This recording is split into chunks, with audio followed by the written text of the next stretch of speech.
Greetings and welcome. My name is Mike Bankhead. I am your host. I am a bass player and songwriter from the Jam City, Dayton, Ohio. This is episode 120. My esteemed guest of honor has the artist name Kai on the Keys. That's Kai on the Keys. Keys as in piano. Kai is a professional musician from Chicago who wears a whole lot of hats, and we'll try to sort them all out coming up on the You Could Be My Aramis podcast. Kai is optimistic, enthusiastic, multi-talented, interesting, vibrant, and really just a complete joy. And you're going to find that out from our conversation. Let's get to it. Hey there, Kai. Hi, Mike. Thank you so much for having me. Thank you for taking time out of your day to talk to me. You do a lot of stuff. I do. So do you. Not nearly as much as you do. So when I met you, we were at the Wep It Up conference in Chicago. And I got a quick glimpse of, all right, Kai is a keyboardist. And then you came in later in the evening to save the day when they were having sound problems at the open mic. So you also know how to run a mixing board and produce, but you do other stuff. Can you give like just a really quick rundown on the stuff that you do professionally as a musician? Yeah, well, first of all, Mike, like meeting you at Wep It Up was so much fun because, it was obviously a conference on music licensing, of course, and they had this big jam session with all of the artists and people who are now playing their music live. And I think you see another side of artists when you get to see what they produce, but then when you see them come out and perform, you get to see like who they really are and their relationship to music in real time. And so a little more background, they didn't have a sound person and they had some pieces of sound equipment, but they didn't have a mixer. So when I showed up, I brought in my mixer and I brought in like a speaker and then I hooked everything up so that we had some really clear sound. And then the night really started rolling. Everyone started getting up and singing and jamming with each other. So it was just a really fun, magical night. And it was definitely a time that I made a lot of new friends, including you. It was lit. It was lit. Did kids still say that? Like after that got rolling, it was pretty lit. It was, for sure. So one of the things you do, I actually had to look it up because I was not aware of it, and that is dueling pianos. So for someone that was ignorant, like I was ignorant of that whole genre and style. So if anyone listening, if you have no idea what that means, I'll let Kai explain it to you. It's really cool. Yeah, well, I grew up listening to a lot of cover artists. Christina Grimmie was one of my heroes, like, Tyler Ward and Max Schneider, and they would make piano versions of popular songs. And then I learned that there's a whole career that uses that, where you go to a bar and you see two people sitting at pianos, like playing and singing, and it's all song requests. So we get song requests from the audience, and I know now over 1,000 songs of the most popular songs that have stood the test of time. And I'm able to play them on a dime when people say, hey, please play like September or Sweet Caroline or Stevie Wonder or, so many different genres, so many different artists. And I'm just able to pull them out and play them. So it's a lot of fun. And it's very much like a strong community aspect of knowing what's on the radio, knowing what's on people's minds and hearts when they want to just hear a song at the drop of a hat when they're a little drunk. Yeah. That blows me away. I can't imagine knowing how to play 1,000 songs on any instrument, let alone one as difficult to play. I mean, for me, it's difficult as piano. I'm imagining you have to devote a certain amount of research and rehearsal time every week to keep those chops up, right? Yeah. Well, the magic of the actual show is a lot of times I've never even met my dueling partner. We just show up and we play a show like we've been playing together for years. And there's, a certain vocabulary that duelers are expected to know, certain songs that are the most requested, like Sweet Caroline, Don't Stop Believin', Shallow recently. Let's see. I think like September and Africa, those are like the 5, and Bohemian Rhapsody, like those are the most requested songs in our world. But I'm lucky enough that if I hear a song enough, like the chords just come to me, and then it's just a matter of being able to say the lyrics in the right rhythm. And once I hear a song enough and I can check through the lyrics and make sure I'm saying them the right, then I don't think it takes me any more than 30 minutes for simple songs that are no more than five or six chords. So I've been able to do that, which I'm very, very lucky. It's just like a skill that I've been able to have. Sight reading music is a whole other beast for me, but like ear training and just being able to use my ear has always been something that has come naturally to me, which I'm very lucky to have. Yeah. So do you have perfect pitch?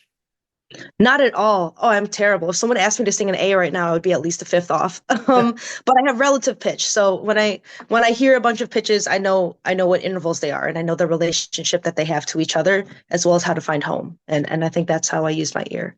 But I've been wanting to make more and more videos about how I do it on YouTube because going through musical academia, I think that ear skills could be taught um, in a much more like streamlined and accessible way because music is supposed to be primal, right? We have all of these Western systems, Western academic systems to explain them, but I think music should always be a primal experience and something that is accessible for those of us that don't have the vernacular or the vocabulary, but can like feel and understand what's happening on like a body level. So yeah. Well, that's inspiring because that sounds like any of us could learn it. If we put the effort into learning our intervals better, we could figure out how to do that. So that's pretty cool. Yeah, and I was not always a good singer. I think I'm kind of proof of someone who can learn how to become a good singer because in high school I was pretty bad. To be honest, I didn't know where to place my voice or where to have it. And so I got a scholarship to study piano as my undergrad, but I actually chose voice instead to catch my voice up to my piano. And through just a lot of training and a lot of work and self-reflection, I've been able to get my voice up to where my piano is. And now my voice is actually ahead of my voice. And it's always like this little battle of knowing multiple skills, but that's where I am. That's really cool. And you use those skills in a group called Chicago Loud Nine, right? Yeah, yeah. Can you tell me about that? Yeah, so Chicago Loud 9, I'm so excited to be a part of that project. Our band is over 12 to 13 years old. We've played over 30 so far sound shows by now. And we've really established ourselves in Chicago as a band with an all original set that's really high energy, always gets people dancing. We play for music festivals, we play in venues. We recently played at Chop Shop. Um, and I'm really proud to be a part of this 8-piece band that's horn driven, piano, bass, drums, guitar, um, a lead vocalist named Duke, and then our lead rapper, Don, who's incredible. And then we also have a saxophone and trombone. And so we're a very high energy band that can play all sorts of styles, but like what makes us unique is we have an all original set that can be up to 4 hours and we really just are able to rock out and get everyone dancing. We recently played a wedding, but we only played two or three covers and we still had everyone dancing and having a great time. So we're really able to get people up and moving. It's like a hip hop, funk, and pop rock band. Oh, nice. Yeah, the styles, yeah. You also see, you do a lot of stuff. You're also, it says, I'm reading from your IG profile, by the way. Yeah. I did not memorize this. Change Fest, Film Fest director. So film, creative and artistic, but completely different art form than music. So explain that to me, please. Yeah, well, my film journey is a lot fresher, a lot newer than my musical journey. I was volunteering with a nonprofit 501c3 called Social Change, and Social Change has successfully passed over 30 pieces of legislation related to criminal justice, environmental reform, um, police accountability, things like that. And then we also give out free food and PPE and resources to different communities. But that was founded by Todd Belcourt, who's just an absolutely brilliant lawyer and community organizer. And he started it with a film festival connected to all of that. So I was just kind of volunteering in this organization and I proved myself to just be reliable, someone who says that she's going to do what she's going to do and caring about the community until they kept giving me more and more responsibilities until I ended up producing one of the events for the film festival, the Social Change International Film Festival. And then from that year on, I started taking on more and more responsibilities and ended up as the film festival director over the next 3 years. So now I've been the film festival director for the last 2 years. And my job is to help wrangle all of the film reviewers from all different walks of life that have lived experience in oppression that can talk about the topics that we have, which include criminal justice, the environment, immigration, um, many other topics related to social justice. And then now we have an event at Harper Theater, the historical Harper Theater in Chicago, on October 26th. So sorry, that was a lot, but I'm It's just so supposed to excited be a about lot. I it. want you to tell me, so it's okay. Don't Yeah. apologize. Yeah, it's very exciting. So the 26th is where we have filmmakers coming in from around the world and doing panels about their work. And we're essentially trying to bridge film and policy, where we bring in politicians and people with power in the system, as well as community organizers, put them into the same room. And I think film is a really beautiful medium to get people to sit down and empathize with an issue that they may have previously just seen as another piece of paperwork or as a political tool for them. Now, film is really a beautiful way for them to humanize the issues that they see on screen. You know, the Venezuelan immigrants that have been coming into Chicago, or the climate change that is actually affecting us in real time with the hurricane in Florida, things like that. A So I'm really picture. excited. And the day before, on the 25th, oh, sorry, go ahead. No, keep going. That's my bad. Yeah, yeah. No, no, no. But the day before, on the 25th, we've built a relationship with the Chicago Bulls where they are sponsoring an all youth film festival event. And we're going to have like signed jerseys and things like that, and special guests. And we're going to be able to show a bunch of social justice related films that are aimed at kids ages 16 and under. And that's also a great way to get our youth talking about social issues, and also giving them a stronger, platform and stronger films than even say like TikTok for them to be able to see, which TikTok has a lot of incredible activists and information. But to see these like films that we've chosen for our festival, I think is going to be a great conversation starter for these youth. I think Gen Z is going to fix the world. I really do. Yeah. You are very optimistic. I Yeah. was thinking, you mentioned how film is useful for bringing people together and explaining things. It's that old adage, how a picture is worth 1,000 words, right? Or Always. Yeah. to bring it to songwriting parlance, show, don't tell, right? Same kind of Mhm. idea. What's Yeah. disappointing is I'm not going to get this podcast up before the 26th because of my release schedule. So here's what I'll say. Totally. I am sure you Mhm. had a fantastic event on that Saturday, and it was very successful, right? It was Because we awesome. Thank you so much. Yeah. do I remember that you do work with Second City as well?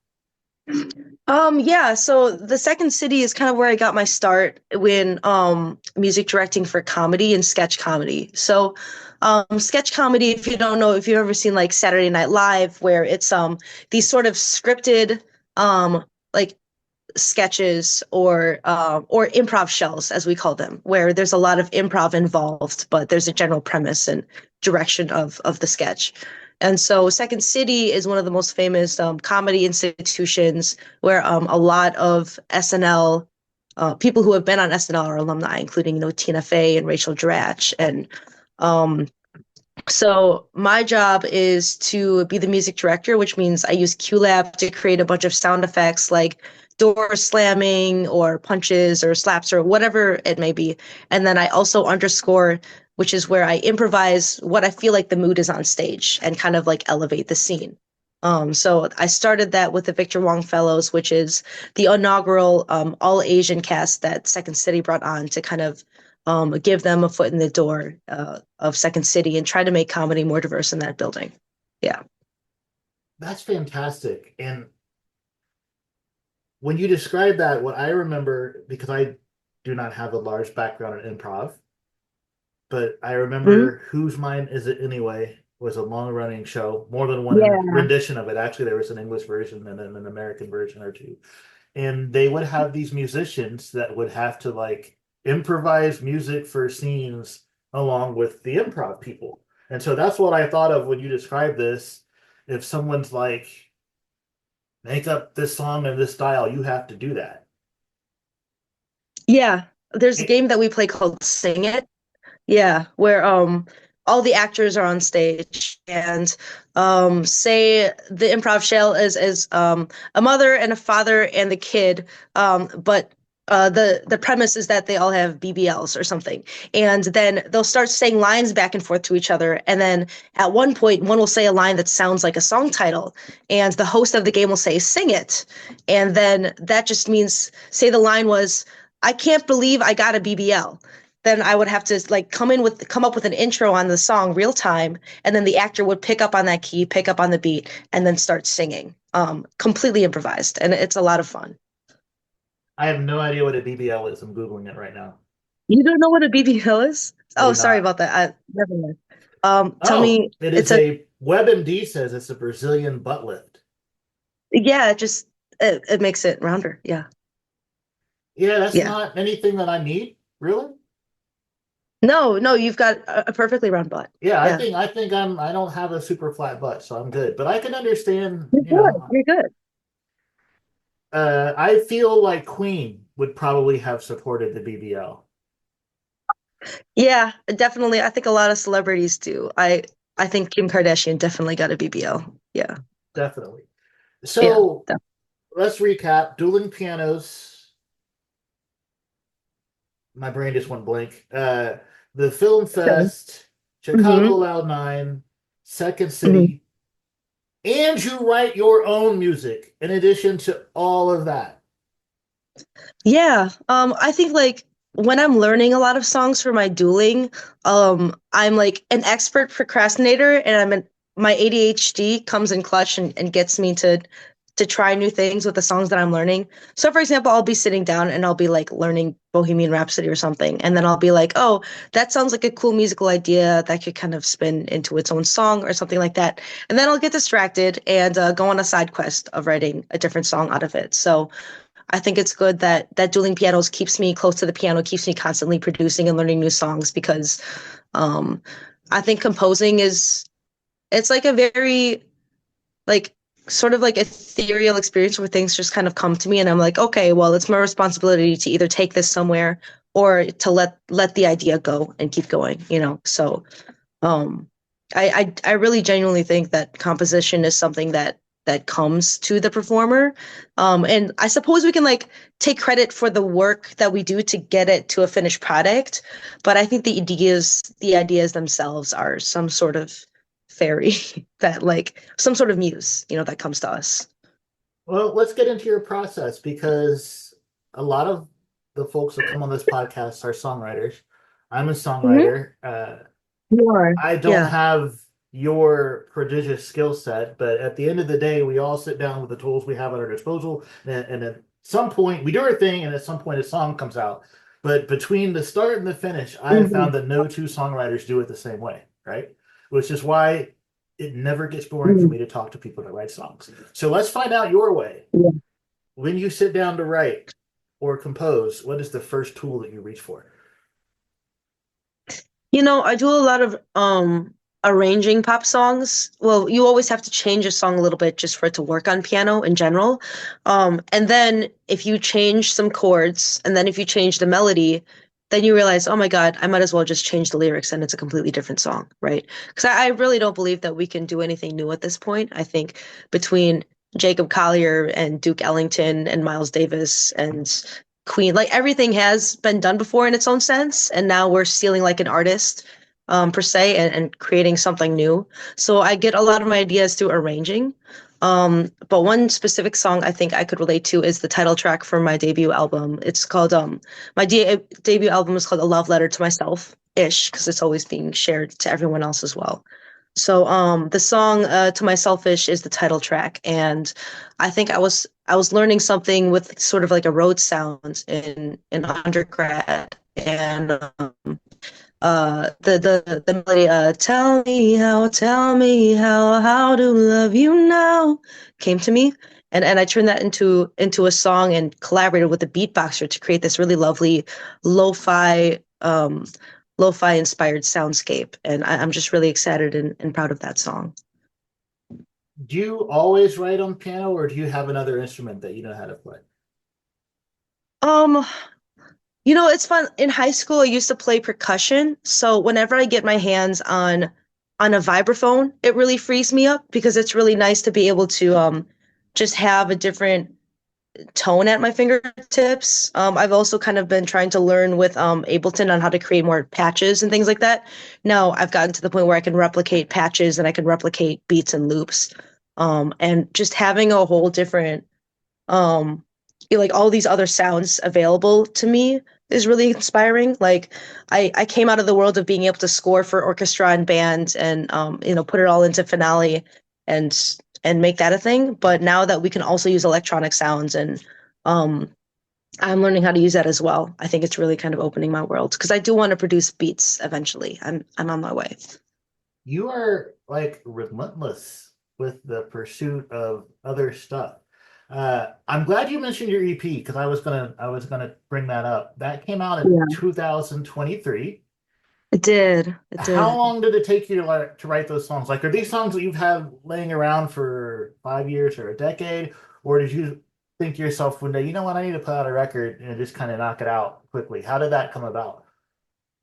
I funded that album through scholarships because it was my honors college project Oh, in, cool. in college.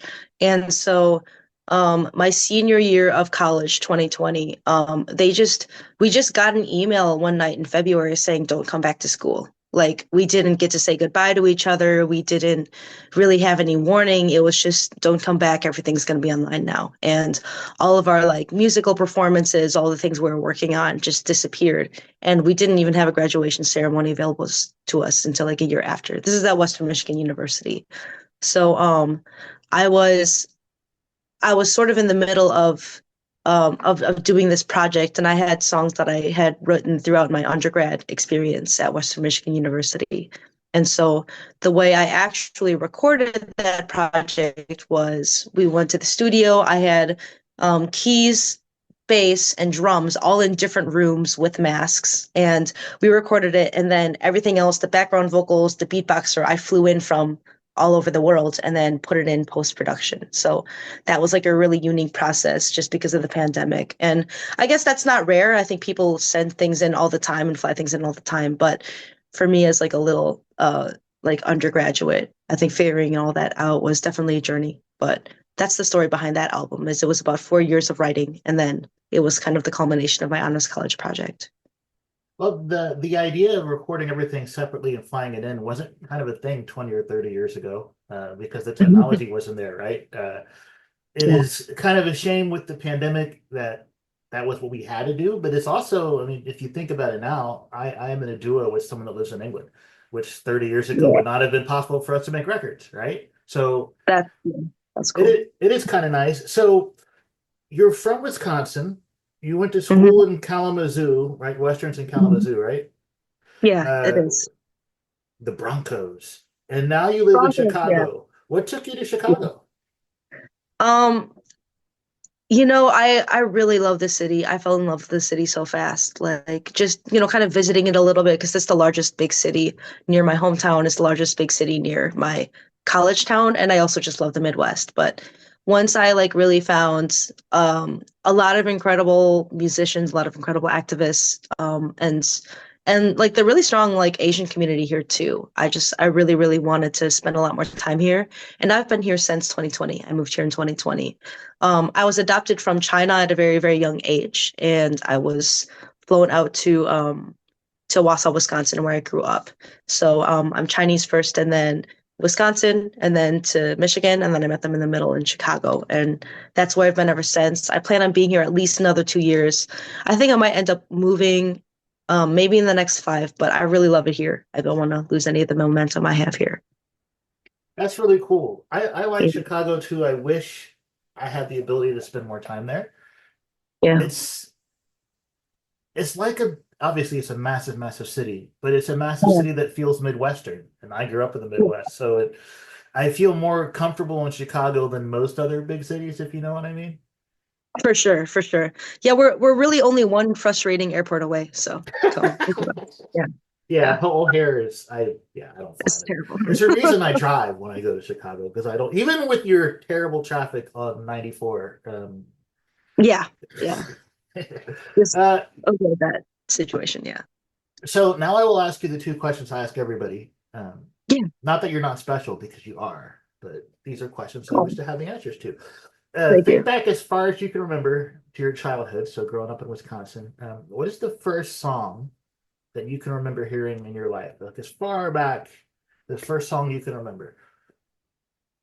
This is like it sounds like it's out of a movie, but I was adopted during the one child policy where a lot of babies were being taken away by the government or adopted out of the country. And so when my mother first adopted me, I think I was about 9 months old. I was really sick and I would also cry a lot. And the only way that she could calm me down was by taking me downstairs in the lobby to this pianist who was playing on a white piano. And I don't know what she was playing, but that was kind of like the only thing that calmed me down as a baby. Um, and then when I was like around like 3 or 4 years old, my mom started putting me in piano lessons. And I remember asking my mother for a piano. And we went to a university that was having like a sale on all their used pianos. And they picked one out for me and I was able to start learning. So I think my connection to the piano has started like when I was really, really young. I don't know exactly what song it was, but I think that's very, very memorable. And my dad always liked Bing Crosby. So it was probably one of the Bing Crosby Christmas songs, like White Christmas or something. That's a Yeah. good story. That's why I asked that question. Here's another one Yeah. that could result in a good story. What did your childhood Mhm. smell like?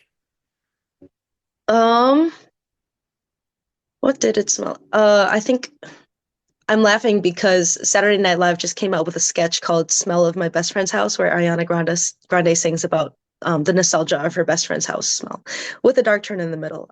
Go watch it. But I think my childhood definitely smelled like my mom made really good apple pies. Just like your typical like American apple pie, and I would always look forward to her making those. Or we would make like those little Christmas cookies, like with the sour cream like cookies that you would make in Christmas. So With I the think a lot sprinkles of on top? yeah, yeah, we would kind of like cut them out with all these little cookie cutters and then decorate them with frosting and stuff. So that was really really lovely. Um, I grew up with like white American parents, so I didn't really have as much of a connection to my Asian background, my Chinese background until as an adult I was able to move to Chicago and find a really incredible Asian community. So but before then, yeah, my parents are really, really wonderful. They're very, very supportive and they've learned a lot. So I'm very proud of them. But they also made typical white people stuff like apple pie and casseroles and 7-layer dip, things like that. I think the casseroles and seven layer dip, beyond being just typical white people stuff, are typical Midwestern white people stuff. It's a very specific thing. Yeah. Yeah. Like I don't know that casserole is a thing outside of the Midwest, really. Um, Yeah. Yeah, I didn't realize that until I was talking to my partner about casserole, who's like a true Chicagoan, like grew up on 187th and they were like, casserole? And I'm like, yeah, casserole. And they were like, don't bring it to my cookout. And I'm like, okay, babe. I wasn't going to. I'll yeah. bring it to yeah.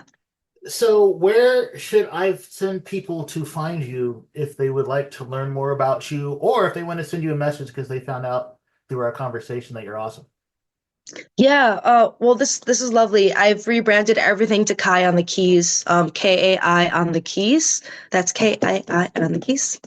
And it's my website kaionthekeys.com. I'm revamping it and it's definitely going to be super super fresh and sparkly by the time this comes out. My Instagram is where I'm the most active from day to day, Kai on the Keys. I'm on TikTok now, just kind of duetting other creators as well as like making my own short videos there, and Facebook as well. But yeah, my website is the best way to book me, whether it be anything from special events, dueling pianos, where I book with Felix and Fingers, which is one of the largest dueling pianos companies in the US. And let's see, what else do I play? Shows, Chicago Loud 9. If you need an upbeat hip hop, funk, rock bands to come just rock out and get everyone dancing in your club and to fill it up, like let me know. But I'm always looking for more gigs and more ways to share my original stuff because I love playing dueling pianos, Mike, but I'm really excited to continue to play my original music and writing with a band and doing comedy and branching more and more out of dueling pianos while I still have a very strong base there. The, I mean, obviously, music is fun and we love to play. even if Yeah. we play songs like that we like that we didn't write. But playing your own stuff just kind of hits a different spot down here in your heart, doesn't it? It does. It does. And not everyone really wants that, or not everyone like wants to receive that. But when I do get into spaces where it's about the original music and it's about creativity and jamming and like kind of finding yourself artistically, I've been really enjoying those spaces. Yeah. You mentioned the rebrand. I should tell you, dear listeners, that if you want to listen to Kai's EP, that is under the previous artist name, which is Kai G100. That's Yeah. KAI, and there's a little accent on the A, space ZHI, space 100. Yes, and that name will actually change as well. So I just changed it through DistroKid, and everything's just going to be rebranded. So you'll So still be able they haven't pushed it through yet, but it's coming. It'll happen within the next 2 or 3 days, and that'll be before the podcast comes out. Yes. But yeah, Kai G100. The name Kai means victory in Chinese, not from a place of conquering, but from a place of integrity and honor or triumph. And it's often using the phrase Kai Ge, I think, which my Mandarin is terrible. I'm sorry for those of you that speak Mandarin, but it means a victory song. And I think the name Kai is often used to mention like a victory song, which is why I was really excited to use it as my favorite nickname for Catherine. Like not Katie or Kate or Kathleen or whatever. I feel like Kai was my best nickname for my government name, you know? Yeah. That is, see, I did not know that. I'm learning all kind of things from you today. Yeah, of course. Me too. It was so lovely to meet you at Wep It Up, and I really hope to continue going to those conferences because I would love to get my music out in some of these films that I'm already seeing in my film festivals, thinking like, hey, one of my songs would go perfectly with this film or something. So, and I do some basic like film scoring as well as location sound. Like I know how to hold a boom, so let me know if you need me to do that for you too. Excellent. I hope to see you the next time I'm in Chicago. I'll drop you a message and we'll see if we can. What's the beer that you drink there? Old Style? We'll see if we can have an Old Style. Yeah, an Old Style or a Oberon or something like that. That'd be perfect. Yeah. I really appreciate Kai taking the time to talk to me. As you could see from our conversation, she is incredibly busy with a whole lot of different projects. Definitely check out her debut EP and keep your ears and eyes open for more music from Kai. Dear listener, thank you for listening. I hope that you've enjoyed this conversation and enjoyed meeting who I think is an outstanding person on the You Could Be My Aramis podcast. If you are kind enough and so inclined, please like and or subscribe on the podcast listening platform of your choice. Have a lovely week or rest of the week.